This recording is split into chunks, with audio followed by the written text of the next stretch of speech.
Moses yagize nta n'undi muntu sinzi ko ari undi muzapfa kuyagira mu Rwanda. Niba rero Moses ari we wafashe ukuboko kwe akandika ibimurimo imyaka yose amaze mu Rwanda, ibyo bintu bikaba bimurimo, akaba yarajijishije agahabwa amahirwe ashaka kuzamuka kugira ngo akore ibintu nk'ibi, cyaba ari ikimenyetso kibi cyane. Tugende kabano aha rero bizatuma dukotinga ijambo kuri ni mugabanye uburakari wowe byo muri kwita amahirwe. Tugende gake, wowe ibyo uri kwita amahirwe Moses yarambuye agira ati, tugende gakeya s'il te plaît. Nsomera irangiye ngo bwana Abe nk'abako hose muze kwihangana mu kujya ngo turi muri kiganiro ya kangahe ya kane harimo first lady ya kane iravuga iti ni kane ahari first lady ni hehe? First lady hari aha okay, kugira ngo tubyoroshye kugira ngo kabana byumve hari first lady nabyumvise rega byose. Uretse gato Abe ni gusoma neza, uretse gato kabano Abe ongera kuko ndabona abantu bamaze kuba 900 hafi 1000. Baraba ni 5,000 mu kanya. Ntabwo ikibazo ari abantu, ntabwo nkeneye abantu, ntabwo ikibazo ari abantu. Yego ariko n'abantu bagomba kumva bino bintu. Abantu nibabyumva baraba kizima kiri muri iyi nkuru ku buryo babyumva baraba barari ndaka kugira ngo wongere usome inkuru bwa nyuma y'ibyo zitangira agace ka 6 wo yahera kuri inkuru yose. Okay, nemaze no kwifata mu mutwe. Umutwe w'amagambo uragira uti mu mutwe namushinja gute kungewe iyi dossier ngomba kumushinja. Komeza. Nakuze nanga Kagame n'inkotanyi zose bro. Ese yabwiraga nde? Sinzo yabwiraga. Komeza. Yabwiraga abanyarwanda. Okay, komeza. Impamvu ya mbere, yego, namwe zo mpamvu muzizasesinge muzumve neza muzishingiro, noneho mwumve n'urwo rwango ukuntu aba ari urwango rudafite nanjye. Ingingo ya mbere agira iti inkotanyi zafunze data pasiteri zimuziza ubusa. Igice cya kabiri, ingingo ya kabiri, bwa mbere nagiye mu mujyi wa Kamembe nari ngiye gusura papa afungiye i Cyangugu ndi kumwe na mama at 6 years old. Impamvu ya gatatu, inkotanyi yakubise ikiboko papa ari gushaka uburyo yansuhuza kubera iminota mike babahaga yo gufata ingemu twabazaniye, yasubiye mu gihome ntamusuhuje. Impamvu ya kane, papa ni umurinzi w'igihango kuko Harerimana yarokokeye mu rugo papa yaramuhishe, kandi murumuna wa papa ari mu bicishije umuryango wo kwa Harerimana. Now 36 years old. Go 36 years old n'ingingo ya kane. Ntabwo tuzi aho biri gukorelatinga, niba murumuna wa se yarafunzwe, yarafunguwe, yarapfuye, Harerimana, ntabwo turi kumva aha hantu uko biri kugenda. Komeza. Igice cya gatanu, ntabwo nigeze nkunda data nubwo nta cyaha yakoze, nongeye kumwiyumvamo baramufunguye, yambatije muri ADPR mfite imyaka 16. Igice cya gatandatu rero, impamvu ya gatandatu niyo noneho iteye ubwoba, ibyo twita amahirwe yayibonye nk'umuvumo nk'umwaka. Iri kuri gatandatu? Ego. Aho hatinde. Naraye ndira ubwo first lady yambwiraga ko his excellency azambara ishati na hanze. Guilty pleasure ku myaka 28. Iyo guilty pleasure ndashaka kugira ngo muyitindeho ku bantu mumva indimi neza. Aho ngaho niho mutari gusobanura n'abantu bari guilty pleasure ni nko kuvuga ni nk'icyaha uri gukora cyangwa kumva uri guilty, ariko tufata urugero nk'ubusambanyi babwita ko ari guilty pleasure. Oya be aho ngaho gadufata ibyo bintu nimutagaribyo. Uretse gato kamanze numve oya kumwitirira ibintu bitari byo, kubera ko buri mwenda ugira izina ryawo yawuhaga Oh, sibyo okay. Guilty pleasure. No, Ka- tugusobanura ijambo guilty pleasure bivuze. Titre kuri ubundi. we bifite ikindi gisobanuro kiruho gusobanura bitewe n'impamvu yawise iryo zina Ese bana mvuga ijambo guilty pleasure ko ya uri umucamanza nawe utaza kugira ibyaha ukora mu mvugo yawe. Okay, soza twandika abantu. Umuntu mami ntabwo abantu muri gusaba Mike sindi kubabona, abantu muri gusaba Mike simbabona. Okay. Reka ngasubiremo. ariko ko abe yavuga iryo jambo nibyo uko aberi gusobanura iryo jambo nibyo ni guilty pleasure why ya guilty pleasure umva yo shata yise guilty pleasure. Okay, reka dukomeze. Ijambo rigira ubusobanuro bitewe n'uwarivuze nicyo ashaka. Naipa ntabwo ari ngombwa gusobanura amagambo mwuka byaramwe. We soma uve mu nzira hanyuma dusije turasira tubise. Okay, got you. Kangasubiremo agace ka gatandatu. Naraye ndira ubwo First Lady yambwiraga ko His Excellency azambara ishati nahanze guilty pleasure. Ibwo guilty pleasure harimo n'akabazo ga point interrogation /28 years old. Ku gace gaheruka kuri iyi statement ibanza karabwira kati sindababarira Kagame n'inkotanyi zose. Noneho reka tujye rero ku kandi ga statement kakozwe mu Cyongereza. Yego.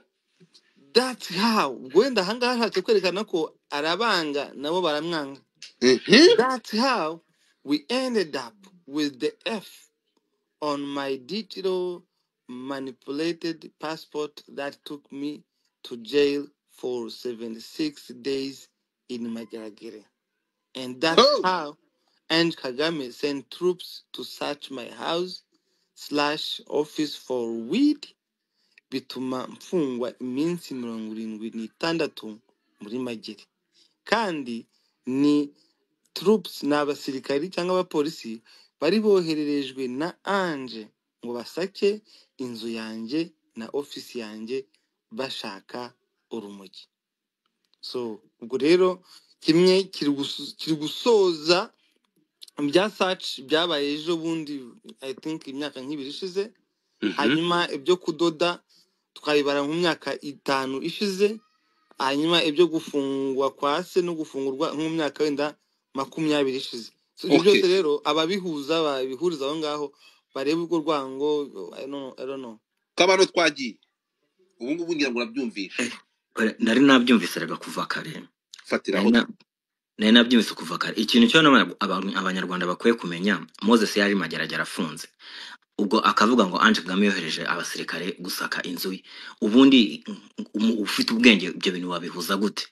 Ange Kagame nta si polisi ngo arafata uruhushya rwo guhohereza abantu bajye gusaka inzu y'umuntu. Ikindi Ange Kagame nta kibazo yari afitanye na Moses ngo wenda babe yabyuriyeho yohereza abashinzwe umutekano we ku buryo bajya kubikurikiranayo.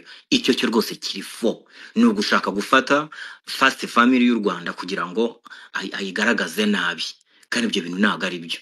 N'umuntu wese uri bibone abyamagane, twese hamwe tubyamagane kuko ntabwo ari byo. Ikintu navuga ni kimwe, Moses niba yatinyutse gukora ibi bintu, niba yatinyutse gukora ibintu afite ubwenge bukora neza, ntabwo afite muri make n'umusazi. Ntabwo bibaho, ntibibaho. Ikindi kuvuga ngo wanga Kagame n'inkotanyi ku myaka ya 36 ukiga ahantu bakaguha buruse ukiga ukayirangiza ukaba Mr w'ishuri ukaryiga ugafata diplome ugakorera muri icyo gihugu ukizamukiramo kikagutunga kikagufata kikakugeza ku gasongero maho hagati hose wari ufite uburenganzira bwo kugenda nk'abandi ariko ukahagoma uyu munsi kari bwuje kuvuga ibi ngibi. It doesn't make sense at all. Ibi ngibi rwose umuntu wese ufite ubwenge agomba kujya against nabyo kuko there is something behind this.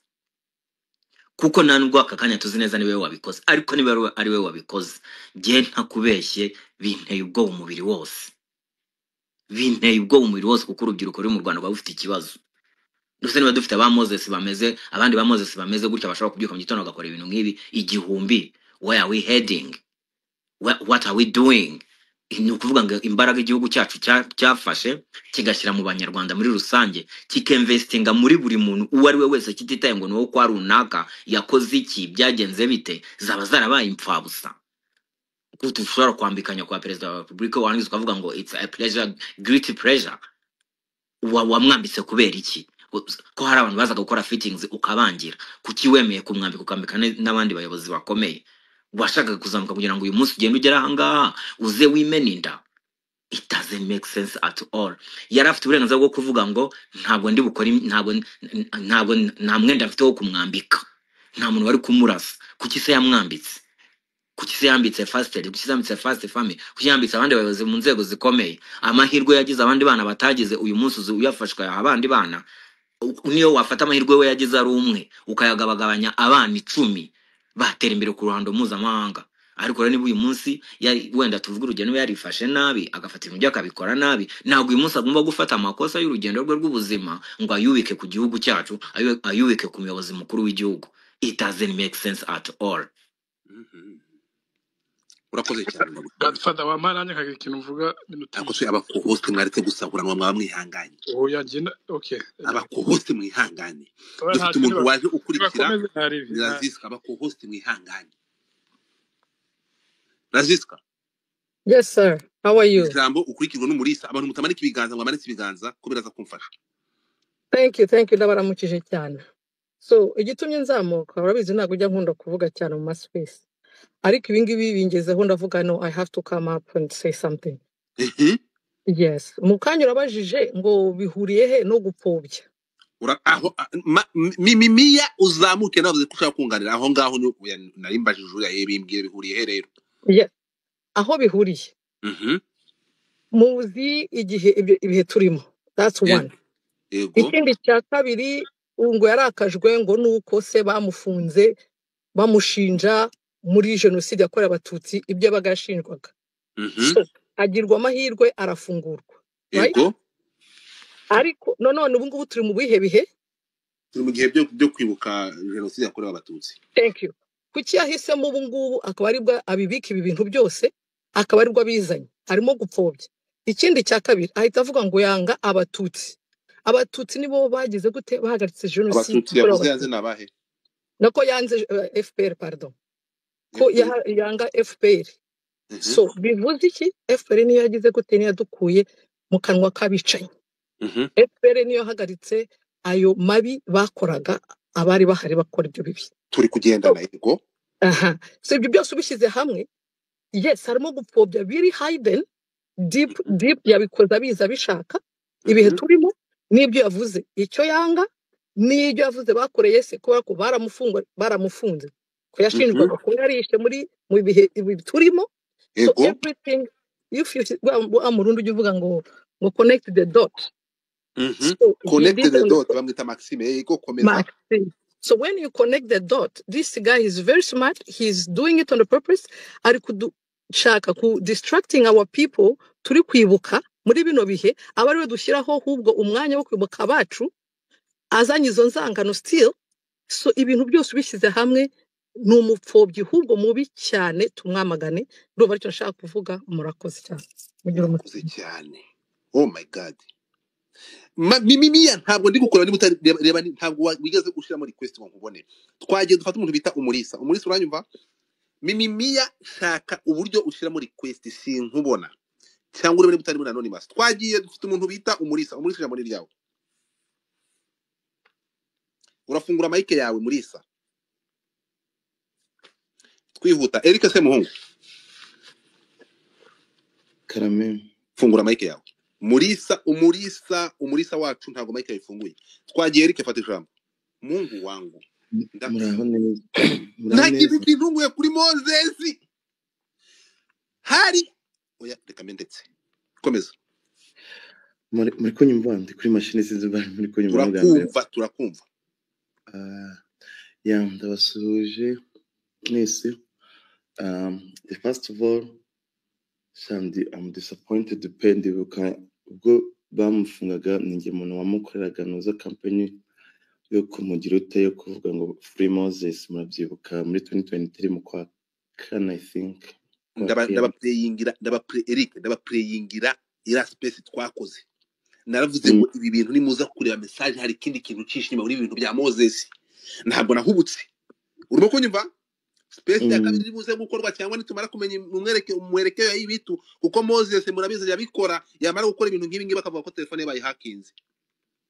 Atari amashusho ya mbere yashaka kugira ngo bamufunge yenderezanya bwa nyuma yaraje narambwira ati ngo dufata ntago amafoto ari njye bashize hanze ngiyewe bampakinze.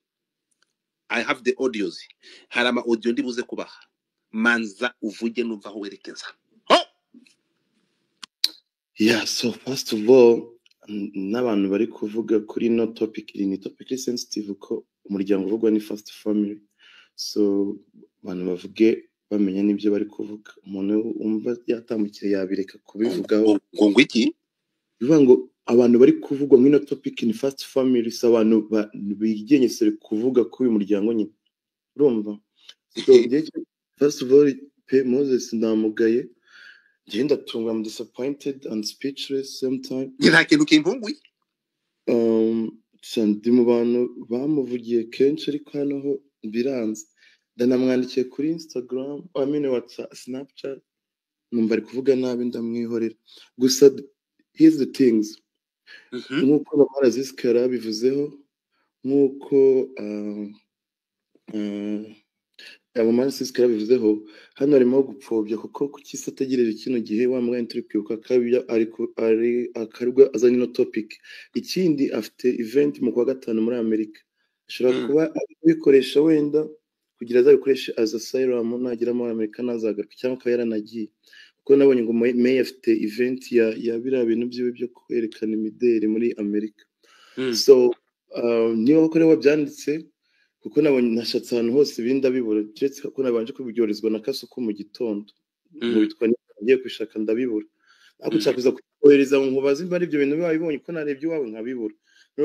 Nabibonye ariko njura bizi, reka nkubwire Eric, nkimara kubibona niba abantu bari murabika narifite space ndavuga muri buretse gato. Abe nigeze basezera sniper wapi sinzi ukuntu byagenze, yabwo narifite space nk'abantu niba ari 400 nahise mfunga ndavuga nti umuretse gato katika jina la Yesu. Ariko Eric ntabwo ibi bintu bigeze na gato ntabwo nkubeshya, ntabwo ngiye ndi magayane, ntabwo ndi umuraguzi, ndakubwiza ukuri.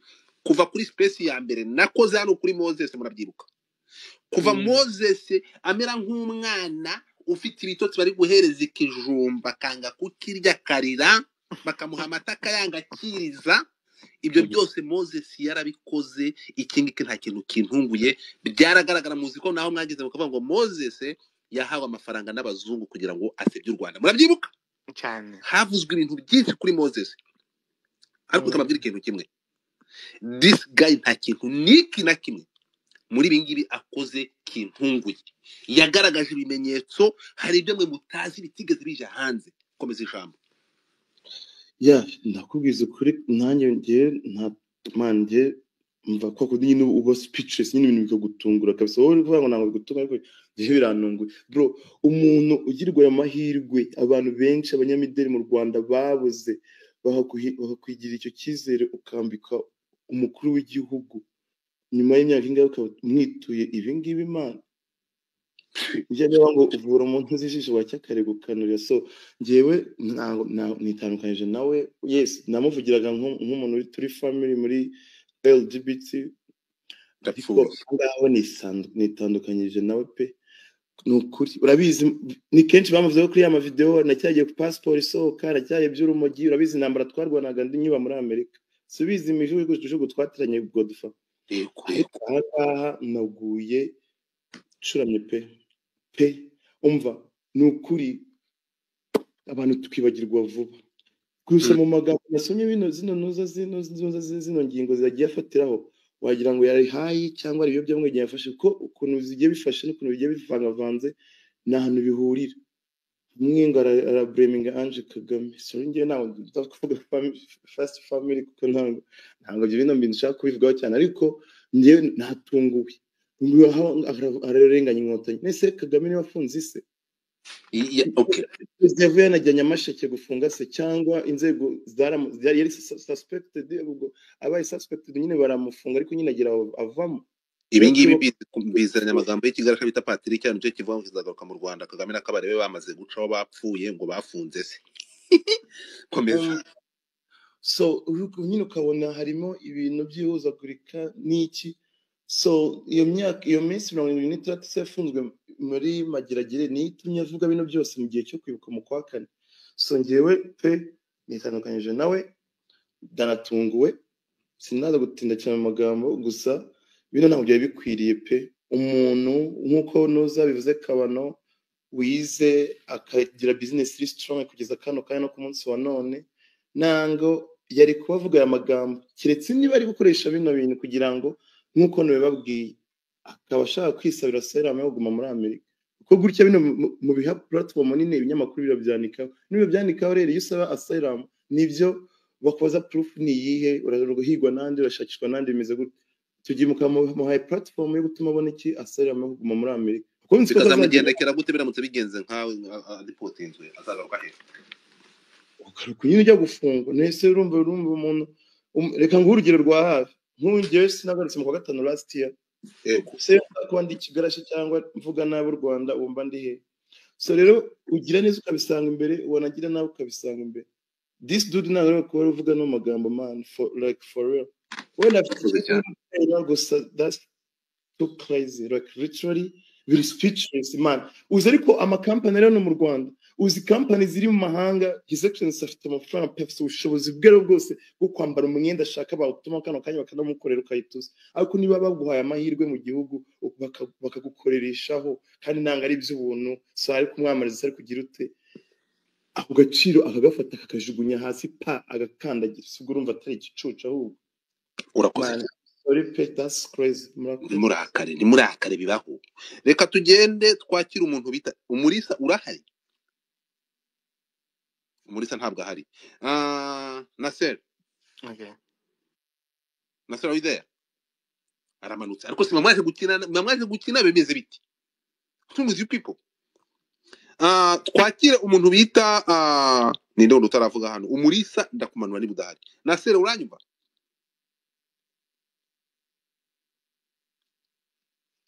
Nasser urahari Olga uranyumva Oui. Come on kutavuga Oui, ndavuga sinzi uko byari bigenze. Okay ijambo ni ryawe Oui, mwiriwe. uriwe Ndabasuje mwese abantu muri hano.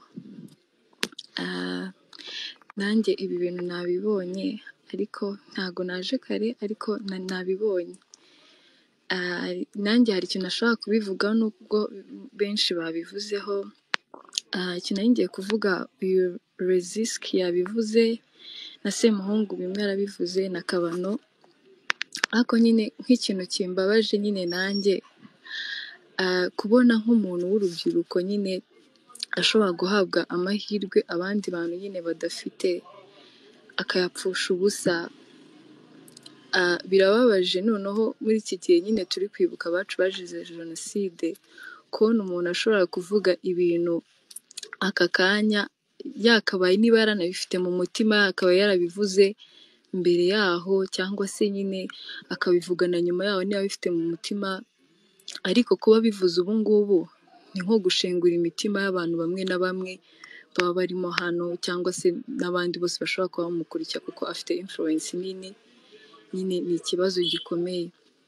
Ikindi kintu nyine kibabaje ni ukubona nyine ushobora kuba uri umwana nyine w'umuhungu kuriya ntago ari umwana ariko nyine uko bigaragara ushobora nyine kuba wahabwa amahirwe ameze kuriya. Hari abandi bana nyine bafite talents buriya hari nk'abana babona yarambitse his excellence bakavuga ati buriya nanjye ninkura ndashaka kuzaba nka Moses atakuvuga ngo mu mitwarire ariko nyine ndashaka kuzakora ibintu nk'ibye like designinga nkawe kugira nzagere ku rwego nk'urwo nawe agezeho bakaba bamufata nk'abarora umudo mu bintu bijyanye na designing.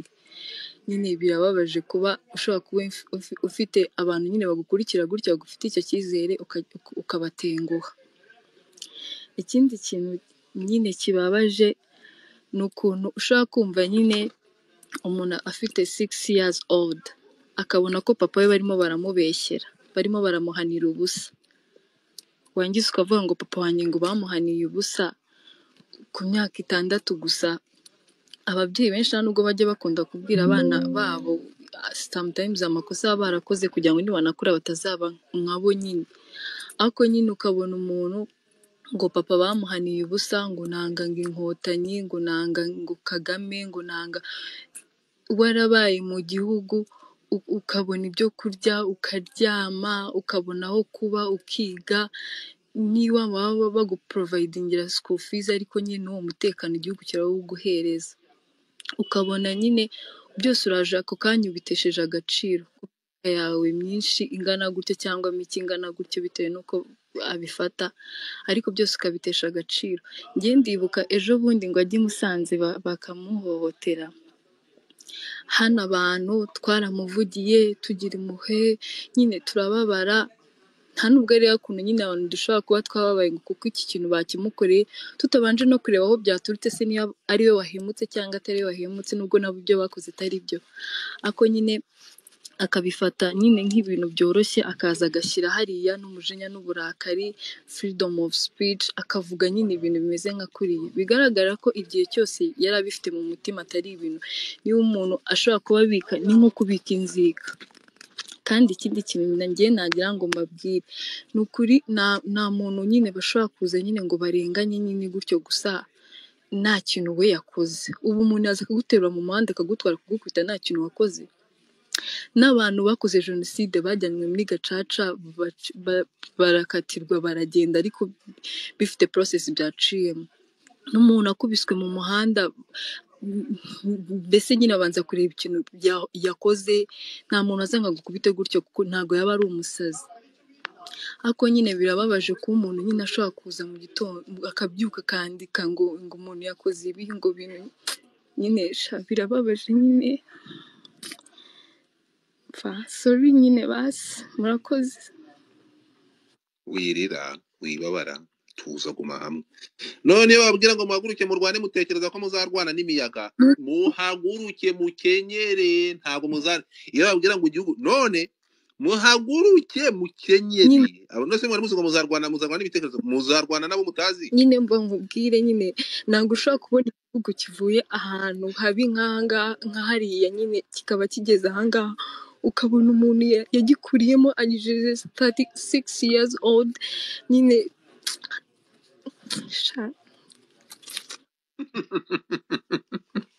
Reka mbabwire ikintu kimwe, muve mu biteto, mureke guteta. Ngiye ndikorera gutya ndabareba nkabazunguriza umutwe, mureke guteta my friend, mureke guteta.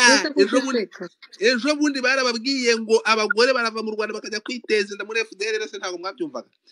Mwemwe muko hapa tu, muhaguruke mu Rwanda, muhaguruke mukenyere mukomeze. Jado nyuma twose dufate mwene ndabona ari yapse. The Godfather akoze, reka nsuze n'abandi bantu bose. Izo ni emotion z'ubutesi, umbabarire, muhaguruke mukenyere. If you don't stand up ngo mwumve ko mugomba guhaguruka, haguruka mukenyere. Intambara ntabwo muzayirwanisha n'ama emotion. Muhaguruke igihugu intuza ninde wavuze ushobora navuga ngo iki gihugu nimwanga kukirwanira tuzakamba tukirwane turabasaza muzashaka. Muhaguruke mwumve ko ibintu mugomba kubifesinga. Urimo kumva? Mureke ibyo, mureke kugaragaza ama emotion, ubwo nuguhaga. Igihugu kiracya, amaraso yamenetse muri igihugu aracyatose, ntabwo haruma. Muhaguruke. Izi ntambara mu Rwanda kuri social media mwumve ko no mu buzima busanzwe zishobora kuza. So ibingibi utu n'utuntu toto. So nta kintu kintunguye kuri Moses kuri ibi bintu yanditse. Twakomeje reka dufate Jado. Godfather akoze, nabashuhuje ndetse n'abandi bose turi kumwe muri space, reka mbasuhuze. Nge ndafatira ku kintu barimo uvuga, wenda no kuri emotion z'uyu mushiki wanjye. Uyu munsi cyangwa se mu ibihe turimo turibuka jenoside yakorewe abatutsi muri 1994, ariko iyo tuvuga muri 1994 nyuma tukajya mu jenoside cyangwa se ibimenyetso cyangwa se urwango rwakorewe abatutsi rwatangiye 59 kugenda za 73 na amateka maremare. Iyo ngengabitekerezo rero twigeze kubivuga hano mu bantu tujya tugira, hari abantu baba baronse mu maraso buriya uko umwana umurera, uko ugenda umutoza, agenda agira gute, agenda afata ibyo nyina cyangwa se umubyeyi we cy'ababyeyi bose hamwe ibyo baganirira iwabo. Ni ukuvuga ngo uyu munsi ibi uyu mujene yakoze bifite abajene benshi batekereza nk'ibi hano mu gihugu. Impamvu uyu nguyu wenda yagize gutya bya bindi twahoze tuganiraho kare, hari icyamumaza ubwoba. Ashobora kuba wenda yanyweye itabi cyangwa se yanyweye inzoga, ariko urabizi ko iyo umuntu asinze asindana ibimurimo. Ibi nibyo biba no mu bandi bantu bakuru. Nimba ushobora kujya kumva mu gihugu nk'u Rwanda nyuma y'imyaka 31 izo nkotanyi yanga zihagaritse jenoside, nta nkunga y'amahanga, my friend. Ari ukwitanga, ari amaraso y'abajene banganaga nk'uwo uko angana, kuko tujye twibuka ko wenda ntago umunsi umuntu yabivuga, ariko hari abana babaga bari ku myaka mikeya barwanya urugamba rwo guhagarika jenoside, bakaza cyangwa se bakajya mu ntambara, ababyeyi babo bishwe bareba. Ariko uyu munsi ukajya kumva mu gihe uri mu mutima, ukumva umuntu ufite profile nini nk'uyu turi kuvuga hano, kuko nk'uko Eric yabivugaga, turi kumufasha kugira ngo abone ibizibiti byo kwa Kasalamusika, ahari kubitekerereza cyangwa se ari kugira. Ariko yibagiwe neza ko uyu munsi icyo gihugu azaba yatsemo Salamusika izaba ari nka twaziye mu peyi ntago ari igihugu cye kavukire. Ese ko atazahasazira cyangwa abana byara ko batazavuka bumva ko ari abanyamerika kurusha Lil Wayne cyangwa se undi muntu wese tujya tubona batuka bita ingagi bita ibiki byose muri racism mu ibyo bihugu baba birukiramo. Yibutse ko uyu munsi u Rwanda rwamureze kuruta abo babyeyi be, rukamwigisha, rukamukuza, kuko nkeka ko wose avuga ntago ari we wamushyize kuri platform nk'iyo yari ariho yo kugeraho nyine yambika abo bose yagiye avuga yanga. Rero impamvu mbona ko yabikoze ni impamvu yo kugira ngo ashengure imitima y'abacitse ku icumu cyangwa se buri wese ubabajwe n'ibihe twari turimo. Icyo ni kimwe. Ikindi cya kabiri ni uko wenda we yaba yumva ko urwo rwango yanga izo nkotanyi rugomba kugira gute, rugomba gutuma abasanga hariya cyangwa se abarwanya u Rwanda ari bujye kwibere. Ariko nabazabarumbira ndabizi, kuko buriya iyo umwana apfuye mwiterura ntago uko wamugerageza kose bijya bivuga ngo umwana uri bupfe ni wamuha kigozi. Uyu mujene muzabibona nuko umuntu yajya kurangira cyangwa se yajya gupfa nabi, muzabibona azarangira yiyahuye, kubera ko ibi ni ukwiyahuza amagambo. Nimba urwo rwango arumaranye icyo gihe, ese ibyo byose yabikoraga atishimye? Nta kindi yigeze avuga neza u Rwanda kuko aruvuze nabi uyu munsi. So abenshi biterwa n'ibiyobyabwenge, ariko n'ibyo biyobyabwenge bihita bivumbura ikimurimo. Ni benshi dufite, ni benshi no mu batoya mwabonye ejo bundi umwana w'umukobwa w'imyaka 20 n'ingahe icyunamo kigitangira ngo njyaho kwibuka abatutsi nzibuka abahutu. Umwana w'umukobwa mwabonye Libo yafashe arabipostinga. Bivuze ngo ingengabitekerezo iracyariho mu ngo z'Abanyarwanda, iracyarimo mu mitima ya benshi cyane. Hari gishoboka ni ukugira gute, ni ugukenyera nk'uko babivuga. Muri kunyumva? Turakumva. Igihari uyu munsi urugamba rw'amasasu ntago rugikenewe, kuko mwarabibonye n'abaturasheho u Rwanda rwamaze gusetinga security measures z'uko babisama. Ntago naba bananiwe kurasa, ahubwo nuko uyu munsi nta gutakaza imbaraga cyangwa se kumena amaraso, ahubwo ni ugukoresha ubwenge bwacu. Rero urubyiruko cyangwa se abari hano twese tugifite imbaraga zo kwicara tugahangana n'aba bose, kuko uyu Moses ugiye kubibona ukuntu agiye gutrendinga kuri bamwe barwanya leta. barimo hano Banahimana abandi bose ugiye kubibona ahangaha bagiye kwicara bakora inkuru z'ubugoryi z'iki kubera iki kuko babonye ikigoryi bakoresha kandi kiri bugire gute kiri butume Godfather avuga kiri butume Abe avuga so rero iyo tuje tugafata umwanya munini nk'uyu nibyo ntitubifata umwanya kuri Moses ahubwo tufata umwanya ku wundi ubifite mu mutima ubibitse ataraza hano ngo abihashyire ibyo bintu bitse kw'inkotanyi nizifunga umuntu yakoze ibyaha afungwa n'ubutabera ntabwo inkotanyi zigeze zifunga inkotanyi zari zifite ibindi zirwana nazo bitari ibyo bintu byo kuvuga ngo uwisha abatutsi wagize gute ahubwo ubutabera nibwo bwamufunze we yanagize amahirwe afungwa imyaka 10 hari abamaze n'abakatiwe burundu uyu munsi abana babo bitandukanyije na base ibaza umuntu w'imyaka 6 wabaye umucamanza agahita yumva ko sarengana none se yamubyukanaga ku bitugu agiye guhiga cyangwa se kugira ibindi bibi byose byo kwijanika muri jenoside akora so mu magambo makeya rero abantu nk'aba turabafite ahubwo no kubimenya twebwe tudatekereza nkabo cyangwa se tuzi agaciro ko kuba uyu munsi umuntu ari imfubyi abyaye abana badafite sekuru badafite nyirakuru nizo ntambara turi kurwana abana bacu bagezaho akubaza atariko papa kuki nge ntafite grammaire kuki ntafite cyane muri iyi minsi uricara rero ukamusobanurira harimo ibikurenga ariko iyo abyusa agahita abona nka Moses yanditse ibi nawe biramucanga rero tuvuge two kuryama tubyuka amanywa nijoro umuntu wese icyo yumva cyo kuvuga ukivuge kirwana ku gihugu bitari ibyo igihugu tuzabona kiducitse kubera abantu bafite ibintu by'ubugome n'ubugoryi nk'ibi ngibi sigaho ibyo bamwe kuducika ariko bite byawe ibyo ngibyo sigaho reka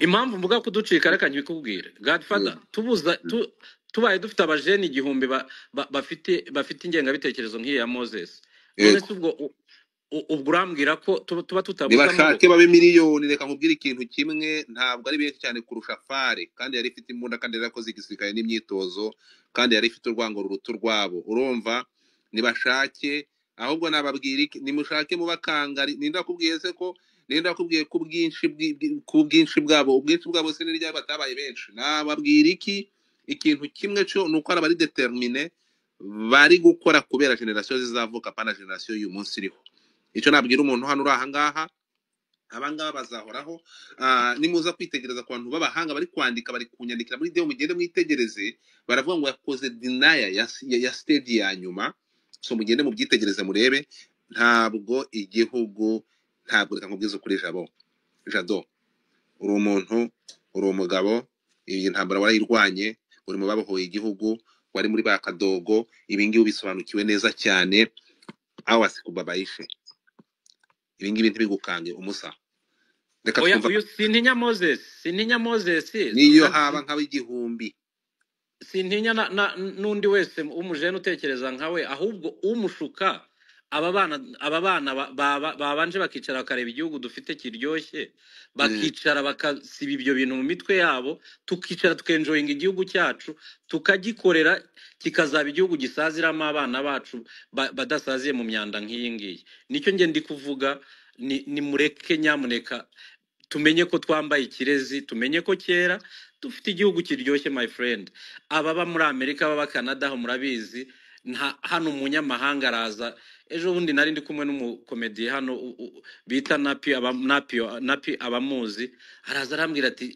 ntago ibi bintu ndazenguruka ibihugu nka traveling ndazenguruka nta hantu ndabona nicara ngo mbyuke saa 7 sangahe ngende mbona umuntu anyishimiye atari bunyambura agafone kanjye anyishimiye atari bunkubita inkonje so nakwicaye mukareka tukenjoyinga igihugu cyacu my friend ko amaraso yakimenekeye ntago bizongera ube ucuramye ubucurukuye buri muremure ntago bizongera kuko uyu munsi nkuko wari ubivuze twagiye tubona abajene beza my friend bafite uburanga bafite ubwenge bafite iki bapfa manzaganya ariko ibyo bintu byose byateguraga ibingibi umuntu rero wicara nk'uko agasinda urumogi agasinda byeri cyangwa icyo akumva ko ngo inkotanyi hano n'ubuzima my friend